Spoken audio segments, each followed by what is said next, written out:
इस कार्यक्रम के प्रायोजक हैं श्री निहाल चंद्र जी जैन, श्रीमती अचरज कुमारी जैन, श्री घेवर चंद्र जी जैन, श्रीमती कल्पना देवी जैन, श्रीमती सुनीता जैन, श्री विनय जैन, श्रीमती पूर्वी जैन, जयपुर, राजस्थान। ध्यान का प्रकरण है, इसलिए ध्यान देने की जरूरत है, क्योंकि ध्यान के प्रकरण में ध्यान नहीं दिया तो दुर्घटना घट जाएगी। ये ध्यान के प्रकरण में ध्यान देने से, माने ध्यान से ध्यान के स्वरूप को समझने से कर्म कट जाते हैं, और ध्यान नहीं दिया जाने पर वो कर्म बढ़ भी जाते हैं। जो ध्यान कर्म काटने के लिए है, वही ध्यान कर्म बांधने का कारण भी बन जाता है। धर्म ध्यान और शुक्ल ध्यान यदि कर्म काटने के कारण है, तो आर्त ध्यान और रौद्र ध्यान कर्म बढ़ाने के कारण है। अब हमें सोचना है कि कहीं असावधानी के कारण ऐसा तो नहीं हो गया, ऐसा तो नहीं हो रहा कि कहीं कर्म काटने के चक्कर में कर्म बंध रहे हों। ये हमें सावधानी रखने की जरूरत है। योगेश जी भाई साहब, माने कर्म काटने की जगह कर्म बढ़ तो नहीं रहे हैं, ये सावधानी हमारे को रखनी पड़ेगी। प्रकरण चल रहा था, बहुत चर्चाएं हमने ध्यान के संदर्भ में पीछे कर ली हैं, और कल जो प्रकरण चला था उसमें यह भी सिद्ध कर दिया गया कि ध्यान से सारी सिद्धियां हो जाती है। ध्यान से रिद्धियां प्रकट हो जाती है, सिद्धियां प्रकट हो जाती है। ध्यान ही एकमात्र वो माध्यम है जिस माध्यम से ये जीव अरहंत और सिद्ध दशा की प्राप्ति करता है, श्रेणी चढ़ता है, केवल ज्ञान प्राप्त कर लेता है, इसे परम निर्वाण की प्राप्ति हो जाती है। यदि कोई उसका हेतु है तो एकमात्र हेतु है ध्यान। जब कल विस्तार से ये सारे प्रकरण चले, बहुत विस्तार से हमने ये सब बातें बताई, तो चित्त में एक जिज्ञासा अपने आप ही उठ गई कि साहब ये सारे ध्यान तो आप मुनिराजों के लिए कह रहे हो, क्या हम जैसे गृहस्थों के लिए भी कोई ध्यान है? क्या ये ध्यान गृहस्थों के लिए भी हो सकता है? क्या गृहस्थ जीव भी ऐसा ध्यान कर सकते हैं, साधना कर सकते हैं, आराधना कर सकते हैं जिससे कर्म कट सकते हो? मुनिराजों के जीवन में कर्म कटते हैं, ये बात तो समझ में आती है, लेकिन गृहस्थ लोगों के जीवन में भी कर्म कट सकते हैं क्या? ये बात हमारे गले नहीं उतरती, ये बात हमें समझ में नहीं आती। ऐसी ही जिज्ञासा आचार्यों ने ग्रंथों में उठाई है, और ग्रंथ का एक रेफरेंस देकर के यहाँ ये कहा है कि तुम गृहस्थ क्या करोगे? गृहस्थ क्या फंसे उलझे बेचारे, राग रंग में, विषय कषाय में, व्यापार रोजगार में, तेल नमक लकड़ी की जिसे फुर्सत नहीं है, जिससे माने उलझाए इन सब घर में, परिवार में, व्यापार में, वो बेचारा क्या धर्म ध्यान करेगा, उसके कैसे धर्म ध्यान होगा? ये बातें कुछ कही है। प्रकरण है 641 नंबर पेज का, है ना, 641 नंबर पेज। और गृहस्थों के ध्यान हो सकता है या नहीं, श्लोक पढ़ता हूं यहां से। प्रतिक्षणम द्वंद्व शतार्थ चेतसाम नृणाम दुराशा ग्रह पीड़ितात्मनाम नितम मे नीलोचन चोर संकटे ग्रहाश्रमे स्वात्महितं न सिद्ध्यति निरंतरार्ता नलदाह दुर्गमे कुवासनाध्वांत विलोप्त लोचने अनेक चिंता ज्वरजिम हितात्मनाम नृणाम ग्रहेनात्महितं प्रसिद्ध्यति। क्या कह रहे हैं? सैकड़ों प्रकार के कलहों से दूषित दुखित गृहस्थों के लिए कह रहे हैं। अभय कुमार जी साहब, गृहस्थों के लिए चर्चा किए, गृहस्थों के लिए विशेषण दिए, क्या कहे हैं? सैकड़ों प्रकार के कलहों से दुखित। अरे कलह कलह कलह जिसकी जिंदगी में मचा हुआ है, सैकड़ों प्रकार के कलह जिसकी जिंदगी में है, धनाधिक की दुराशा रूपी पिशाचिनी जिसके पीछे पड़ी हुई है। कौन? गृहस्थ। ये तृष्णा रूपी पिशाचिनी पीछे पड़ी हुई है। तृष्णाओं ने इसको घेर रखा है। आशाएं, तृष्णाएं जिसके आगे पीछे पड़ी हुई है। ग्रसित है ये तृष्णाओं से, विषय वासनाओं से, आकांक्षाओं से, लोभ लालच से, तमन्नाओं से। ऐसा गृहस्थ क्या धर्म ध्यान करेगा? व्यापार में उलझा हुआ, गृहस्थी में उलझा हुआ, काम धाम में उलझा हुआ, इसको बेचारे को फुर्सत नहीं है। हमने इसको कहा भाई साहब प्रवचन सुनने के लिए आया करो, कि प्रवचन सुनने आ जाऊंगा तो शाम को रोटियां क्या खाऊंगा। ये तो हालत है भाई साहब। रोटी की व्यवस्था नहीं है जिस व्यक्ति के पास में, उसे हम धर्म ध्यान की कहें तो कैसे होगा? कि नहीं पंडित जी, सब लोग ऐसे नहीं है। हमारे यहाँ फिरोजाबाद में तो सब संपन्न लोग हैं, रोटियों की तो कोई कमी नहीं है। क्या बात कर रहे हो आप? तो इन्होंने कह दिया सवाल रोटियों का ही नहीं है, सवाल पेट का नहीं है। पेटी के चक्कर में भी तो नहीं आता है सुनने। पेट तो भर जाता है लेकिन पेटी नहीं भरती है। दादा ने लिखा ऐसा आके उसमें शौच धर्म के प्रकरण में, पेट भर जाता है लेकिन पेटी नहीं भरती है। तिर्यंच गति का जीव सिर्फ पेट भरने के चक्कर में दौड़ता है, और ये मनुष्य गति का जीव पेटी भरने के चक्कर में सदा असंतुष्ट रहता है। कैसे सुखी होगा? लिख रहे हैं सैकड़ों प्रकार के कलह, कलह, कलह, शांति नहीं है। एक समस्या मिटती नहीं है कि दूसरी समस्या आ जाती है। एक टेंशन मिटती नहीं है कि दूसरी टेंशन आ जाती है। लगातार जंजाल दिखाई देते हैं, कभी इनकम टैक्स वालों का, कभी सेल टैक्स वालों का, कभी कौन से टैक्स वालों का है, कभी रिटर्न भरने का, कभी नहीं भरने का, कभी परिवार का, कभी बच्चों का, कभी उसके स्कूल का, कभी एग्जाम का, कभी तबीयत खराब का, कभी कोरोना का, कभी फीस का, दुनिया भर के झंझट हैं। कभी एक्सीडेंट हो गया, और एक एक शब्द कह रहा हूं मैं, एक शब्द कह रहा हूं मैं, सिर्फ एक्सीडेंट हो गया, इस शब्द का मतलब है 3 महीने निकल गए। शब्द तो इतना सही है, एक्सीडेंट हो गया, लग रहे 2-3 महीने चक्कर लग रहे। अटैक आ गया, मेरे आ गया, कि पत्नी के आ गया, कि पिताजी के आ गया, कि अम्मा जी के आ गया, कि भाई के आ गया, लग गए, महीनों लग गए। कहने के लिए तो एक शब्द है, एक जंजाल मिटता नहीं है कि अनेक जंजाल सामने आकर के खड़े हो जाते हैं। ये प्रसंग और ये परिस्थितियां ऐसी बनती ही रहती है अपनी लाइफ में। जिन गृहस्थों को इन सब झंझटों से फुर्सत नहीं है, वे धर्म ध्यान क्या करेंगे? ये धर्म ध्यान तो रिटायर्ड लोगों का काम है भाई साहब। शिवकांत जी साहब, ये तो रिटायर्ड लोगों का काम है धर्म ध्यान। तो ये काम, हम जैसे काम वाले लगे हुए, दुकान से फुर्सत नहीं, व्यापार से फुर्सत नहीं, जॉब से फुर्सत नहीं, अब कहो धर्म कर लो यार, अपना काम करने दो भैया, जब रिटायर्ड होंगे फुर्सत, और फुर्सत के बारे में सोचता ही है, जब फुर्सत मिलेगी तब देखेंगे हैं, या फिर परमानेंट रिटायर्ड हो जाएगा। सुनो क्या लिख रहे हैं, धनाधिक की, पहला शब्द दिया, सैकड़ों प्रकार के कलह। कलह एकाध नहीं है, सैकड़ों प्रकार के कलह हैं जीवन में। झगड़े हो जाते हैं, मन मुटाव हो जाते हैं, तू मैं हो जाती है, बोलचाल बंद हो जाती है। मैंने कहाँ तक कहें भाई साहब, छोटी छोटी सी टेंशनों में उलझा रहता है, सब्जी के चक्कर में उलझा रहता है, मकान के चक्कर में, कंस्ट्रक्शन का काम शुरू कर दिया मकान में, तो कहो 4-6 महीने निकल गए, साल 2 साल निकल गए, अरे यार ये निपट ही नहीं रहा है। प्लम्बरों से उलझ रहा है, बिजली वालों से उलझ रहा है, लेबरों से उलझ रहा है, कितना परेशान हो रहा है। फिर बीच बीच में कभी त्योहार आ जाते हैं, कभी शादी आ जाती है, कभी आयोजन हो जाते हैं।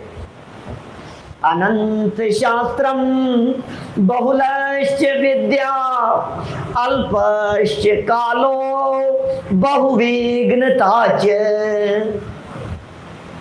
यत्सारभूत तदुपासनीयं हंसो यथा क्षीरमिवं बुध्यात्।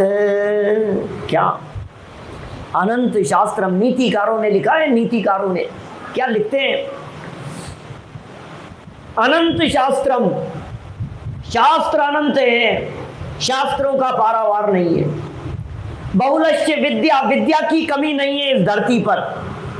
अनंत शास्त्रम बहुलश्य विद्या, तो पढ़ लेंगे सब। अल्पश्य कालो, काल बहुत थोड़ा सा है, समय सीमित है, और ऊपर से उसमें विघ्न बाधाएं बहुत है। क्या करें, जंजाल बहुत है, झंझटें बहुत है। एक काम माथे पर आ जाता है तो उलझ जाते हैं, उसमें कई दिन महीनों निकल जाते हैं, सब खराब हो जाता है।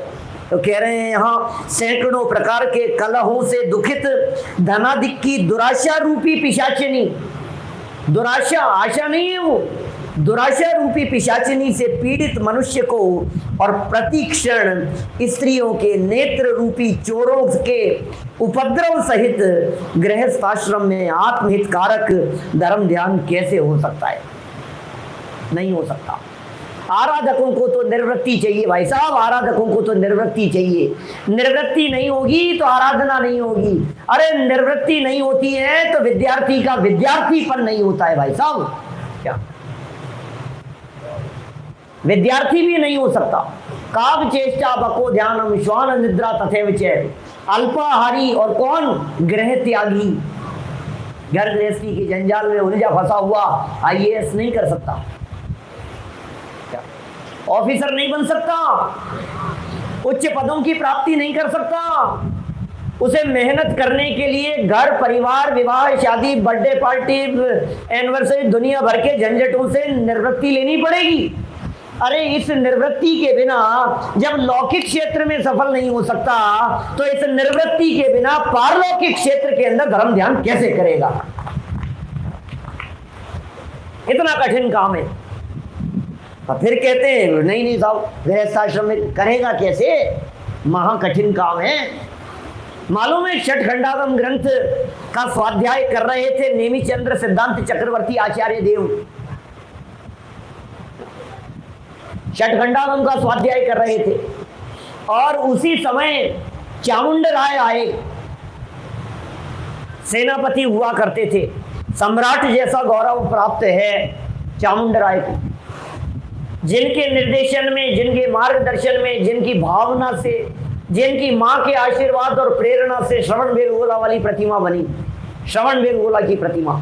वे चामुंड राय जब नेमिचंद्र सिद्धांत चक्रवर्ती आचार्य देव के पास में गए, वे धवलादि ग्रंथों का स्वाध्याय कर रहे थे। सामने से आते हुए देखा, इन्होंने ग्रंथ बंद कर दिए, उच्च स्वर में अध्ययन कर रहे थे, वो तुरंत बंद कर दिया और समेट करके ग्रंथों को रख दिया। बोलो चामुंड राय, क्या कहना है तुम्हें? पता है क्या कहा उन्होंने? चामुंड राय का कहना था, महाराज कुछ धर्म की बातें आप पढ़ रहे थे, शास्त्र पढ़ रहे थे, हमारे भी कान में पड़ जाएं तो हमारा भी जीवन धन्य हो जाए। शास्त्रों की बातें मेरे आते ही बंद कर दिया आपने। तो आचार्य देव ने जवाब दिया, अरे भाई ये महान ग्रंथों की चर्चाएं ये तुम जैसे राजकाज में उलझे हुए, फंसे हुए, व्यापार विषय कषायों और गृहस्थी में उलझे हुए लोगों के लिए नहीं है। क्या तो महाराज हमारे लिए कुछ फिर देश भाषा में सरल ग्रंथ, गोमठ सारादि ग्रंथों की रचना उनके लिए की गई। कहने का अभिप्राय यह है कि आसान नहीं है गृहस्थों के लिए करना। तो फिर साहब आप कहना क्या चाहते हो कि गृहस्थों के धर्म ध्यान नहीं हो सकता? क्या कहना चाहते हो राजीव जी साहब आगरा वाले? बोलो नहीं हो सकता। जवाब लिखा है नीचे, निरंतर पीड़ा रूप आर्त ध्यान की अग्नि के दाह में से दुर्गम। अभी तो और कितनी खतरनाक बातें लिखी है गृहस्थों के लिए। निरंतर पीड़ा रूप आर्त ध्यान चलता रहता है, उस अग्नि में जलते रहते हैं। कभी इष्ट का वियोग हो गया, कभी अनिष्ट का संयोग हो गया, कभी शरीर में पीड़ा हो गई, कभी निदान कर रहा है ऐसा हो जाए ऐसा हो जाए। इस अग्नि के दाह से दुर्गम कठिन रहने वाले, बसने के अयोग्य कुवासना रूप अंधकार से ज्ञान नेत्र को आच्छादित करने वाले, अनेक चिंता रूपी ज्वर से पीड़ित आत्मा वाले मनुष्यों को घर में आत्महित सिद्ध नहीं हो सकता। घर में रहते हुए आत्महित की सिद्धि नहीं हो सकती। घर गृहस्थी में रहते हुए आत्महित साधा नहीं जा सकता। यद्यपि, अब सुनना आगे, यद्यपि धर्म ध्यान चतुर्थ गुणस्थान से लेकर सप्तम गुणस्थानवर्ती महाव्रती तक होता है। क्या धर्म ध्यान कौन से गुणस्थान तक? चौथे से सातवें गुणस्थान तक धर्म ध्यान होता है।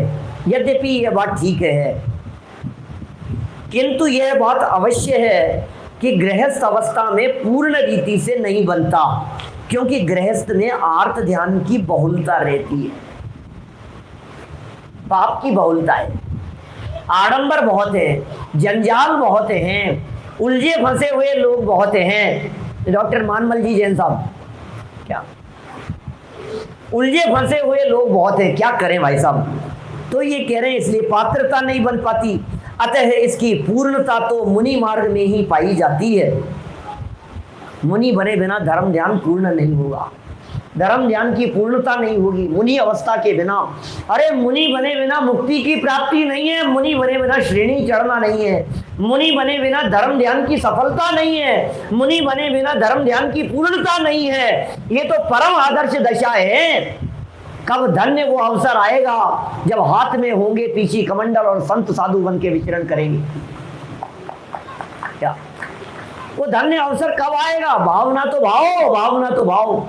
हमारे ब्रह्मचारी यशपाल जी साहब ने लिखा एक स्थान पर गुणस्थान विवेचन में, अरे वो श्रावक श्रावक नहीं, वो श्रावक श्रावक कहलाने के योग्य नहीं जिसकी मुनि बनने की भावना नहीं। क्या जिसकी मुनि बनने की भावना नहीं है वो श्रावक श्रावक कहलाने के योग्य नहीं। लेकिन फिर भी ये कह रहे हैं यहाँ पर, भैया मुनि बनने की भावना भाव, किंतु इसकी पात्रता गृहस्थ में भी है। क्या आप इतनी देर से 10-15 मिनट से सुनते हुए हताश नहीं हो जाएं, इसलिए आचार्य देव ने थोड़ी लाज रख ली। भैया हम तो गृहस्थ हैं, हमारे धर्म ध्यान नहीं हो सकता, हम तो उलझे हैं, हम तो। अरे नहीं, चिंता मत करो, जितना समय तुम निकाल सकते हो उतना निकालो, जितना बच सकते हो उतना बचो, जितना समय निकाल सकते हो उतना निकाल करके आराधना के मार्ग पर चलो। ये बात यहां कह रहे हैं। इसकी पात्रता गृहस्थ में भी है, इसका पूर्ण विकास सप्तम गुणस्थान में हो जाता है और उससे शुक्ल ध्यान की प्राप्ति भी हो जाती है, और शुक्ल ध्यान का साक्षात फल मोक्ष है। शुक्ल ध्यान का साक्षात फल तो मोक्ष है। ओहो, किंतु कारण विशेष से कल्पवासी एवं कल्पातीत देवों में होता है, इसका यह गौण फल है। यह शुक्ल ध्यान का महात्म्य। सुनना क्या कह दिया है, लाइनें क्या बोल दी है, थोड़ा फास्ट पढ़ दिया। आप में से बहुत सारे लोग शुक्ल ध्यान नहीं जानते होंगे, श्रेणी चढ़ना नहीं जानते होंगे। ये कह रहे हैं एक विशेष प्रकार की ध्यान की स्थिति होती है जिसमें बहुत स्पीड से कर्म जलने लगते हैं।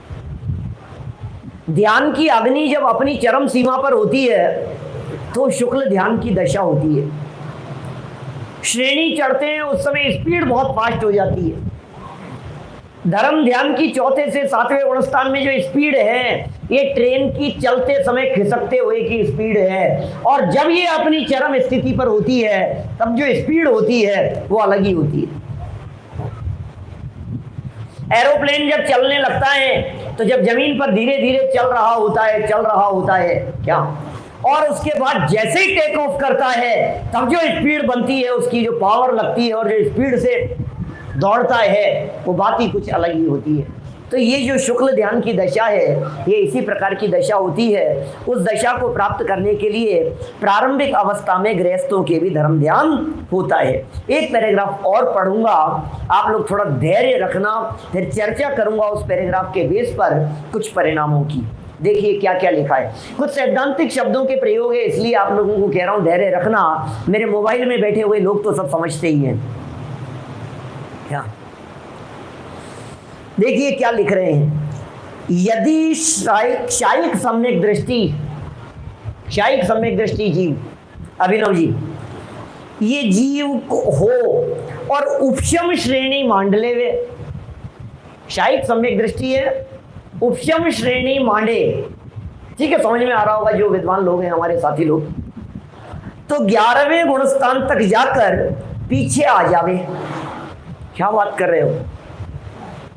11वें गुणस्थान तक जाकर के पीछे आ जावे और फिर संभल कर यदि क्षाई की श्रेणी मांडे तो केवल ज्ञान उत्पन्न हो जावे। उपशम श्रेणी चढ़े तो 11वें गुणस्थान से गिर जावे और यदि शपक श्रेणी चढ़े तो केवल ज्ञान उत्पन्न हो जावे। यदि उपशम सम्यक दृष्टि श्रेणी मांडे तो नियम से 11वें गुणस्थान में ही जावे और वहां से गिरकर मरण करे।